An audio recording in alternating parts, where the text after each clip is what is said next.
Okay, hello everybody. It's 7 o'clock, so I'm gonna go ahead and get started. Hopefully the live stream is working for those who can't get on the Zoom. I know that the Zoom has a limited capacity, so bear with me. Technology is hard, but we'll make it through. Okay, so this is intent versus impact, and it is a Panhellenic DEI presentation. I feel like the audio is kind of doing this twice. I'm gonna fix that. 1 second, sorry.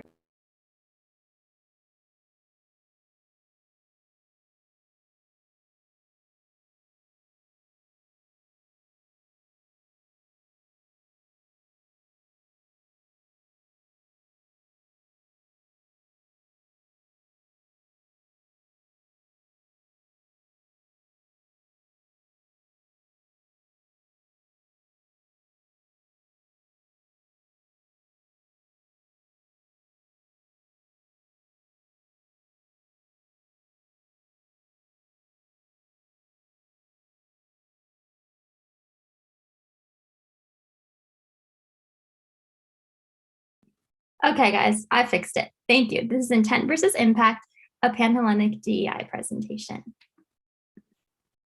So today's discussion is going to cover intent versus impact, the privilege of our respective identities, intent, impact, and the marginalization of oppressed people, and next steps, so how we can do better.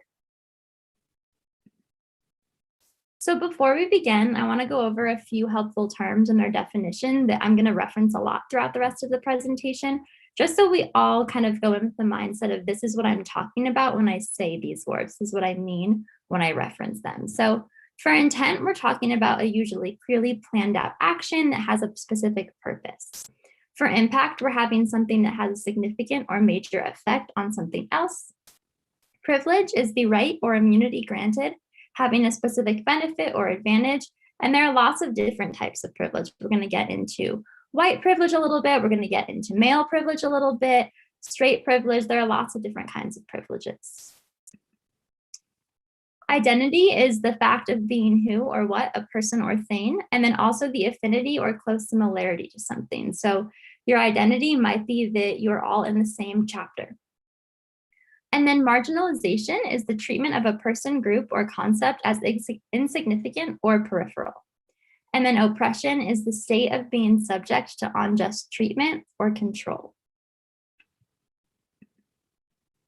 So part one of the presentation is intent versus impact. So kind of going to introduce the concept here. The concept of intent versus impact refers to the idea that these two actions can be different from one another, and this ultimately can cause a negative effect. In other words, while one may have had good intentions preceding their words or actions, they must recognize that those very same words and actions have a greater impact that can be detrimental to the person or group of people that those actions and words were directed towards. So why is this relevant now?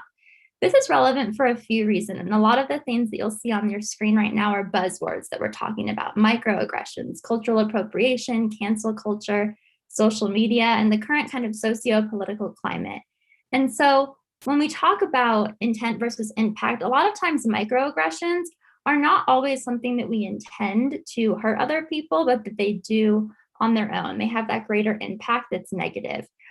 Cultural appropriation, somebody who appropriates a certain culture might not have intended to do any harm, but again, that greater impact is negative.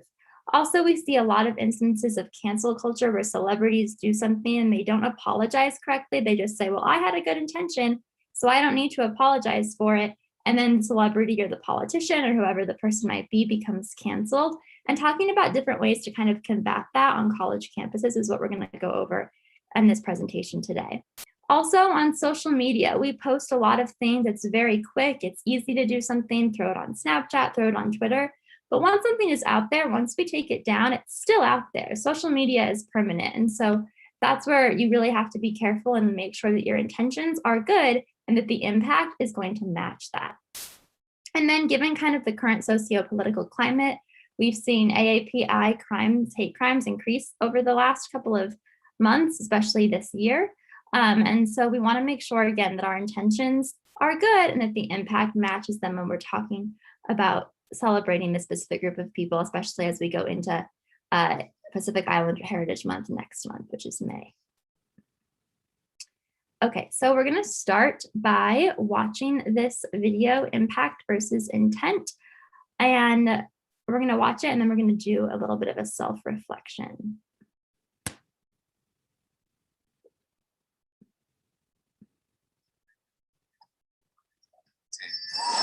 Impact intent is when somebody says something that's offensive to the person who heard it, but the person who said it didn't say it maliciously.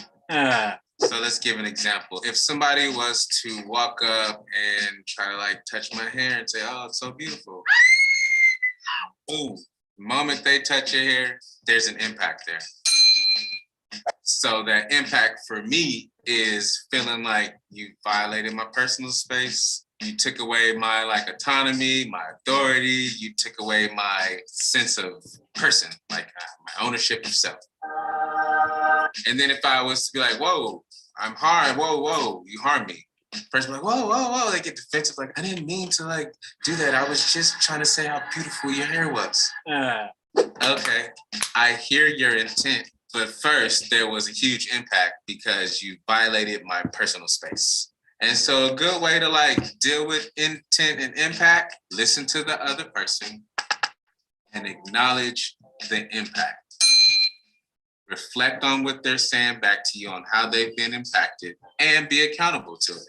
After you are accountable to the impact, you might have the space to explain what your intent was. That person may or may not want to hear it, but at least the one thing that they do want to hear is you acknowledging the impact and being accountable for that. And so me being the impacted person, I could state the impact. Hey, this is why I feel impacted. Stating that lets the other person know like how they have wronged you. And then you could acknowledge the intent if you want, so the other person can like let their guard down or be more willing to engage in whatever conversation needs to take place on resolving that conflict in the moment. Okay, so now that we've watched that, just kind of as we continue through this presentation, I want you to think to yourself, what's an example of this where you were the impact party? And then when have you unintentionally caused harm to someone and how did that impact you? So now we're going to talk about some real world situations. So I want to make you guys familiar with a concept known as gaslighting, which is a form of psychological manipulation in which a person or a group covertly sows seeds of doubt in a targeted individual or group. So this might be between roommates, between friends, or in a more DEI related situation where someone says, well, I didn't mean it that way, or that was not my intention, but I'm not racist, I'm not homophobic, I'm not sexist, or you're reading too much into it. This puts blame on the person that's been impacted by it and less blame on you who, sure, you had a good intention, but you still have to deal with the consequences of that, of your actions. So awareness of intent versus impact is relevant in many real world scenarios. You need to be careful of your words and actions, not only when involved in DEI related discussion, but also when hanging out with your roommates or friends, being with your family, applying for jobs or higher education, and even when meeting strangers.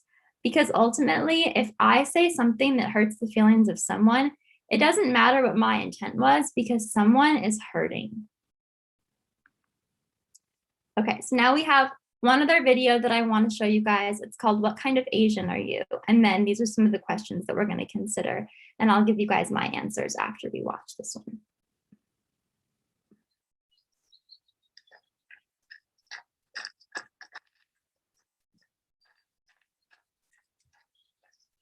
Hi there. Hi. Nice day, huh? Yeah, finally, right? Where are you from? Your English is perfect. San Diego. We speak English there. Oh, no. Where are you from?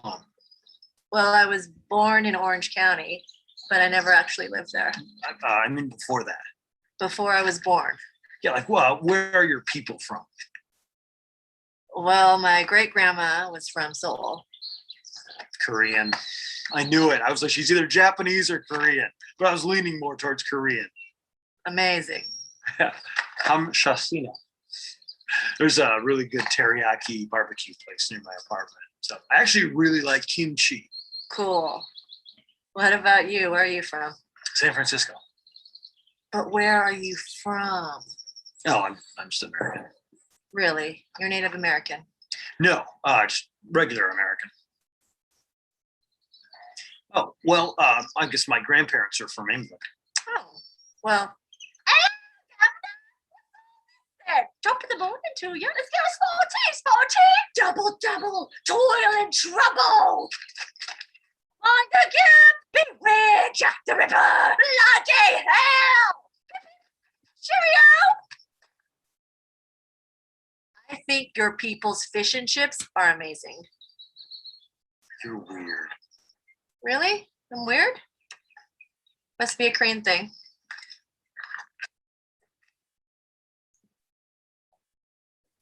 Okay, so now we're going to kind of go over these questions just a little bit.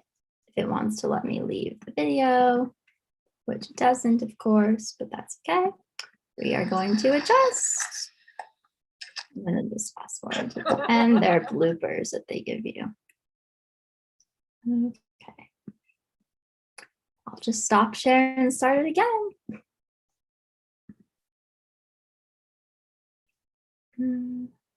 Sorry, guys. Thank you for bearing with me with the technology issues.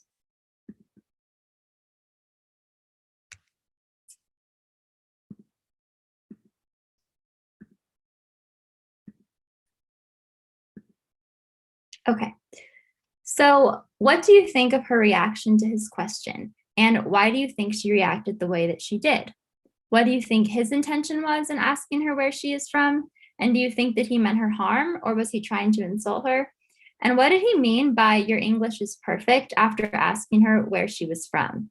So when I'm thinking of this after watching this video, my first thoughts were, I think that the reaction to his question is perfectly normal. She answered it how she thought was appropriate, how is appropriate, and then she moved on. I think that she reacted the way that she did to make a point, to say that just because I'm Asian doesn't mean that I identify with every stereotype that you identify us as. And do I think his intention in asking her where she was from meant harm or was trying to insult her? Probably not, but that's the issue. The issue is that the intent is not always bad, but the impact is. And as far as what did he mean by your English is perfect after asking her where she was from, well, that's an assumption he's made that she won't be able to speak English as well as he might because he's American. So, does the intent of our action really matter if our actions have the impact of furthering the marginalization or oppression of those around us? No, it doesn't. So that leads us into part 2, which is the privilege of our respective identities. So this is kind of a fun activity that you guys can do as you're sitting here watching, but this is a personal identity wheel. So this has more of your things, and if you can't read them, that make you who you are based on your personality. So your favorite color, my favorite color is blue. Your personal motto, your number of siblings, your birth order, your favorite music, one skill that you're proud of, your favorite movie, your favorite book, your favorite food, your favorite hobby. These are things that you identify as regardless of how you were born, regardless of how you were viewed in society.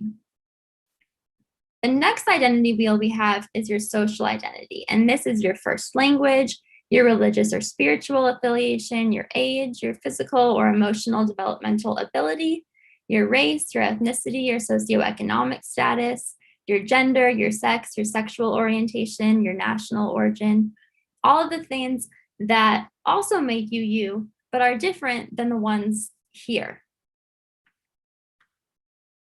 So kind of talking about identity privilege for a second.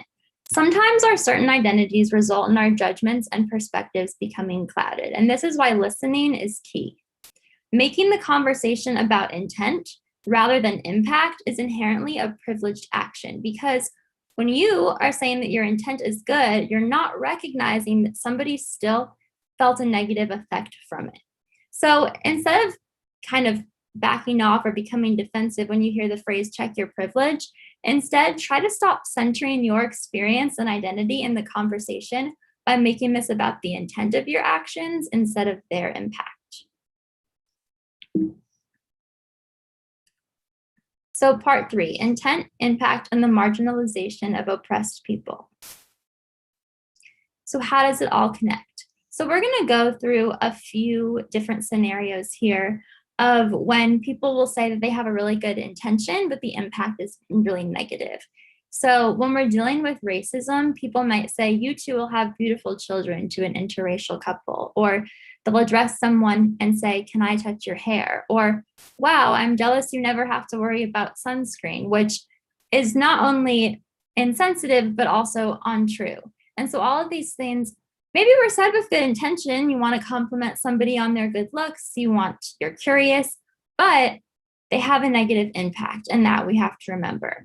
Cultural insensitivity, this also is applicable. So when someone talks to a Native American and says, I wish we worshiped animals more, that's so cute. Or you're talking to someone who brings the food from their native country and it says, your food smells so interesting. Or for instance, if I use a personal example, I walk with forearm crutches. And so sometimes people will say, wow, I wish I got to skip the lines at Disneyland like you do. Well, I wish I could walk like you do. So the other example here that I have is you should try a cochlear implant. That kind of relates to deaf culture, which is a really interesting field where we don't really always want to be fixing disabilities. We want to talk about how we can bring them a more equitable experience in the society that we already have with their current disability. Prejudice and implicit bias, assuming things. So I assume this will make you uncomfortable, or I didn't invite you because. These are your implicit biases where you didn't think that inviting them hurt them or on inviting them hurt them, but it actually did. Sexism. Oh, I didn't realize someone like you would be my doctor, especially when you're speaking to a woman. Or, oh, I didn't realize someone like you would be my nurse when you're speaking to a man. Or, OMG, you're such a good basketball player for a girl. Drop the for a girl. Just say, you're such a great basketball player. This is why we have to switch it. We have to make a change. And rather than talking about intent versus impact and putting intent in front, we need to talk about impact versus intent. You need to talk about what your impact is going to be and really think about it before you say something, regardless of how good your intention is. Okay, so now we're going to talk a little bit about next steps and how we can do better. So we're going to turn that negative impact upside down. And first, we're going to pause. So did someone suffer, or was someone or some group hurt by your words or actions? Answer that question and answer it honestly. If the answer to that question was yes, then your intention doesn't matter. Then we're going to take a step back and learn.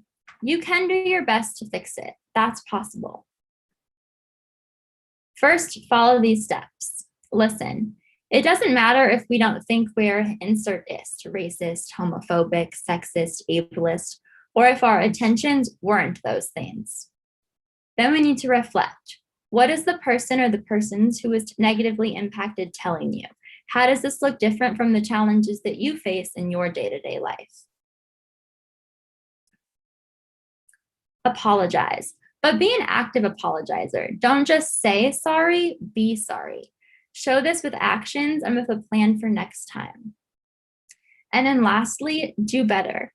Education is key, trying is key. Don't give up because you're afraid, but do better next time. Read more, apologize. Sometimes apologizing goes a long way, and knowledge is power. Education is really key here. Because ultimately, if the impact of your actions is furthering oppression, what are you going to do about it? Hopefully, you'll start making a commitment and you'll hold yourself accountable. With education, educate yourself on your personal implicit biases. Help educate your family, your friends, and other members of your chapter. Then evaluate, collect relegate data that shows hidden biases and inequities in the community around you so that you can start to fix them. Evaluate any hidden messaging in your chapters, your clubs, your friend groups. And again, that accountability piece is very important. Hold each other and your leaders accountable. Here are a few resources. I know that this presentation was really short. It wasn't meant to be super long because I know everyone is busy and I'm trying to kind of go for the next semester and do one of these every month. And so there will be a feedback form that is going to go out, which is how I will track your attendance. The Panhellenic delegates will have that to give to you at your next chapter. But you'll also have access to the presentation so you can read kind of where my information came from and my resources. But here are those. And thank you guys so much for participating. I hope you have a great rest of your night.